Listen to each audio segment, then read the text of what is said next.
इस साल हमने धीरे धीरे करके जुडिशरी पर कई सवाल उठते देखे हैं और स्पेशली सीजेआई डीवाई चंद्रचूड़ पर, जब कोर्ट्स पर ये इल्जाम लगने लगे कि वे पीएमएलए के तहत लोगों को बेल देने से ही कतरा रहे हैं, वहीं सुप्रीम कोर्ट ने धीरे धीरे इस नोशन को हटाने की कोशिश की है। हमने देखा है कि कैसे आए दिन दिल्ली गवर्नमेंट और आम आदमी पार्टी के कई लोगों को अब पीएमएलए के तहत राहत मिल चुकी है। इसके बाद एक उंगली वापस से सीजेआई डीवाई चंद्रचूड़ पर उठी, जब देखने में आया कि उन्होंने आरजीकर मैटर में उतनी तेजी नहीं दिखाई है। आम जनता से लेकर हमने बॉलीवुड के सितारों को भी इस ब्लेम गेम में देखा है, जब सामने आया कि वेटरन सिंगर उषा उत्थुप ने भी सीजेआई डीवाई चंद्रचूड़ से एक इवेंट के दौरान स्ट्रेट फॉरवर्डली पूछ लिया कि वे आरजीकर मैटर में तेजी क्यों नहीं दिखा रहे। वही मामला बिगड़ जाता है जब यूएपीए के एक्ट के तहत अक्यूज्ड की बात होने लगे। ये एक्ट, जो कि टेररिज्म के मामले से जुड़ा हुआ है, काफी स्ट्रिक्ट है, क्योंकि बात यहाँ पर देश की सुरक्षा की उठती है। पर क्या हो जब इन केसेस में भी लोगों की पर्सनल लिबर्टी हैम्पर हो और न ही ट्रायल की कोई शुरुआत दिखे। कुछ ऐसा ही यूएपीए के केस में फंसे उमर खालिद के साथ होता दिखा है, जिन्हें कि अब पूरे 4 साल हो गए हैं जेल में बंद रहते हुए।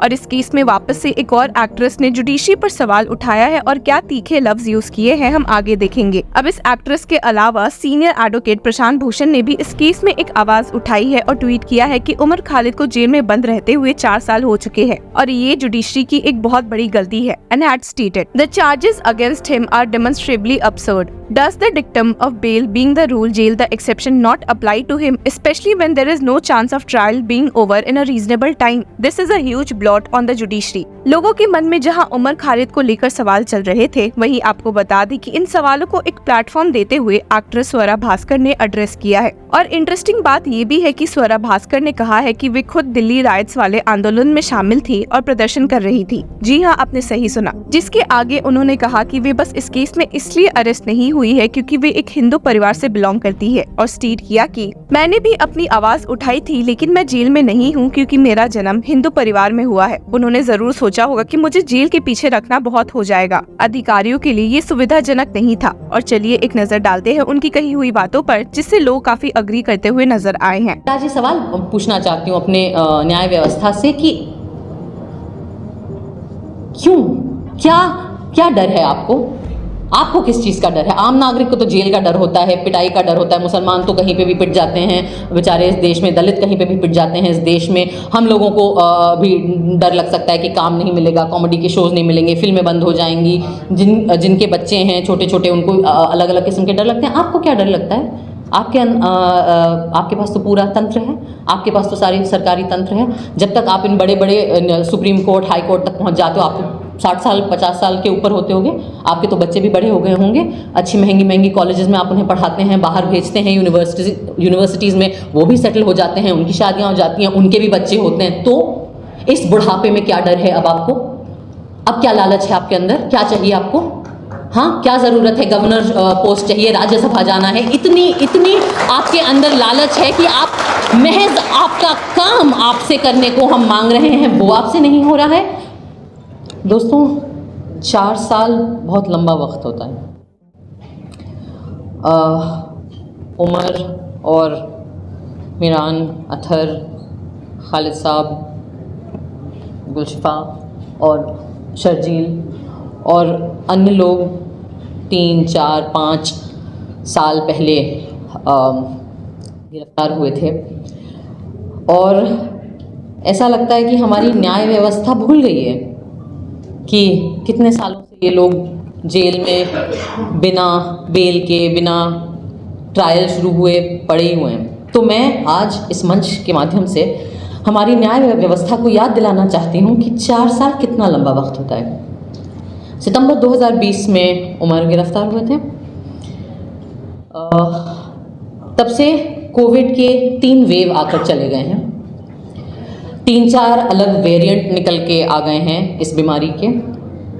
उनके इलाज भी लगभग आ गए हैं, पता चल गए हैं। सिर्फ यही नहीं, बल्कि स्वरा भास्कर ने एक उंगली सीजेआई डीवाई चंद्रचूड़ के खिलाफ भी उठाई है और कहा है कि वे बेल मैटर्स में इतनी सुस्ती क्यों दिखा रहे हैं। और ये भी ऐड किया कि द जजेस don't have time to hear Umar's bail plea, yet CJI DY Chandrachud has time to perform Ganesh Puja with prime minister Narendra Modi. अब इस बात पर सीजेआई डीवाई चंद्रचूड़ के खिलाफ कई उंगलियां उठ रही है और इंटरेस्टिंगली बीते दिनों हमने देखा भी है कि कैसे इस मामले में अपनी चुप्पी तोड़ते हुए पीएम नरेंद्र मोदी नजर आए हैं और जिन्होंने कहा है कि During the British time, people had a problem with Ganesh Utsav. The same is being witnessed now. Even today, those who want to divide society have problems with Ganesh Utsav. The Congress and its ecosystem is frustrated because I took part in Ganesh Puja. अब इस मामले में एक point senior advocate Kapil Sibal ने भी रखा है और जिन्होंने कहा था कि CJ DY चंद्रचूड़ को ये इवेंट पब्लिक नहीं करवाना चाहिए था और न ही PM नरेंद्र मोदी को इसमें पार्टिसिपेट करना चाहिए था। और एक नजर उनकी कही बातों पर भी डाल लेते हैं। No public functionary, whoever it may be, especially those who hold the highest office in the country, whether it's the President of India, the Prime Minister of India, the Chief Justice of India, whoever, should not publicize a private event. I'm sure that maybe the Chief Justice may not have known that this was being publicized.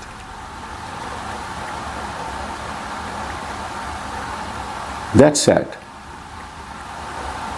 The second thing is, the Prime Minister of India should never have shown his interest to go to such a private event.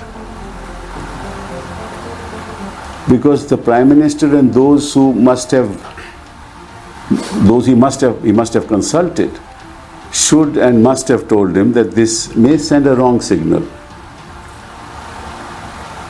Because the issue is not individual, the issue is what impact such a clip has on the minds of people.